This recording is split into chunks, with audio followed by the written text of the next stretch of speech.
You want to have good conversations in English, but most learners struggle because they don't know how to keep the conversation going. In this video, I'm going to teach you a simple technique that you can use so that you never run out of things to say. If you use this technique, you can turn boring small talk into real connections. Watch to the end because I've got some tips on how you can practice this technique to prepare for great conversations in English. So the technique I want to teach you is called conversational threading. So this is when you help the person you're talking to by giving them choices about what to talk about.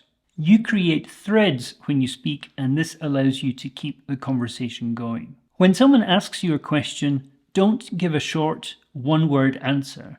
If you do that, the person doesn't know where to take the conversation, and your conversation will end very quickly. So there are two parts to conversational threading. One is listening for threads when someone else is talking, and the other is providing threads when you are talking.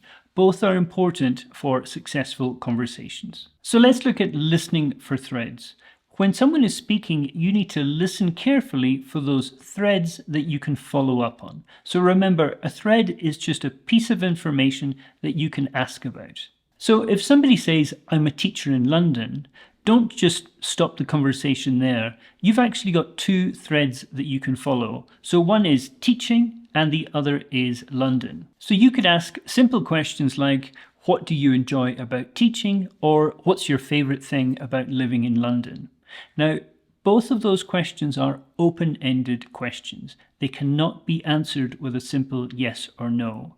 And these are important because that means you'll get more threads back. If somebody just replies with a yes or a no, the conversation might shut down very, very quickly. So open-ended questions are a really important part of keeping a conversation going. So on the other side, we have providing threads. So when it's your turn to speak, you need to make sure that you give enough information for the person to follow up with an interesting question. So if you asked me, where are you from? I could reply, Scotland. That's a very short answer. I haven't given you much to go with. Scotland's a very small country. Maybe you don't know very much about Scotland. So a better answer would be, I'm from Lewis. It's an island in the northwest of Scotland. It has beautiful beaches, but it's very cold.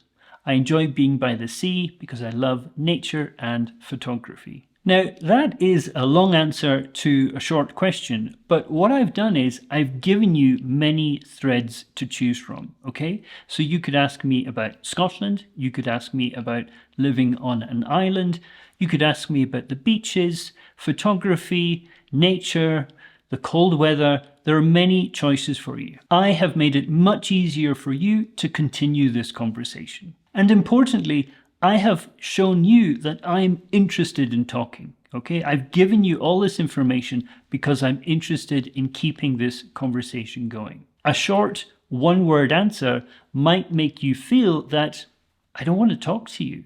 I'm giving you a short answer because I want to shut down this conversation quickly. So let's look at another simple example. If somebody asks you, what do you do? Don't just reply with, I work in marketing. Reply with, I work in marketing, but I focus on digital strategies. I love the creative side, and I especially enjoy working with new brands. So there are a lot of options here. Marketing, digital strategies, creativity, brands. I've given you a lot of control about where you want the conversation to go. So let's try to summarize this. There's 3 key points we need to remember. Number 1 is ask open-ended questions. We don't want to ask questions that can be answered with simple yes or no answers. Number 2 is listen carefully for threads. What did they say? What can you ask follow-up questions about? Listen carefully. And number 3, provide threads.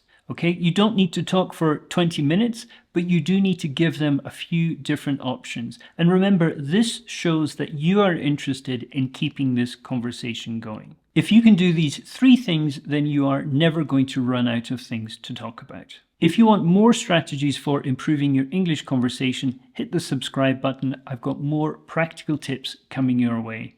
And if you know somebody who might be interested in this topic, make sure you share this video with them. It really helps the channel to grow. So let's talk about why this works. In simple terms, it helps the conversation flow.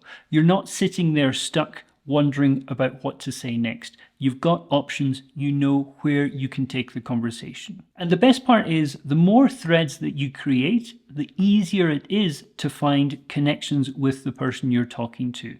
And that is really helpful for building relationships with people. If you only provide short answers and you don't ask follow-up questions, you're never going to find those shared interests. People want to feel connected. They want to talk about things that they're interested in. And when you are providing these threads, you're helping them do that. And guess what? No more awkward silences, just great conversations in English. So take these 3 strategies and try conversational threading in your next conversation. Let me know how it went. What did you learn about the person you're talking to? So how do you practice conversational threading? Well, you know the technique. So the first thing to do is prepare threads. Think about all the common questions that you get asked. Where are you from? What do you do? And think about details that you can add to your answer. So you're giving more information, more threads for the person you're talking to. So if you can get good at answering these questions with interesting threads, you're going to make the other person feel comfortable and interested in talking to you more. The next thing you can do is to practice listening for threads. So you can turn this into a bit of a game. When you're listening to somebody speaking, think about all the different questions you could ask about what they are saying. I think a good way of practicing this is watching celebrity interviews on YouTube. So every time they give a reply, think about all the different questions that you could ask if you were the interviewer. The third thing that you need to do is to practice asking open-ended questions. I see this a lot with students. They struggle to have good conversations because they're just asking yes/no questions. They're not helping the other person ask a follow-up question. Good open-ended questions are really important to keep the conversation flowing. Remember, the goal is to help the other person keep the conversation going by giving them as many threads as you can. You don't have to talk for 20 minutes, but you need to give them enough so that they can ask you an interesting follow-up question. And that's it. Conversational threading, the easiest way to have better conversations, connect with people faster, and to stop awkward silences. Try it today and let me know how it goes. If you're interested in learning more ways to improve your English conversations, hit the subscribe button and check out this playlist. I think you'll find it interesting. I'll see you there.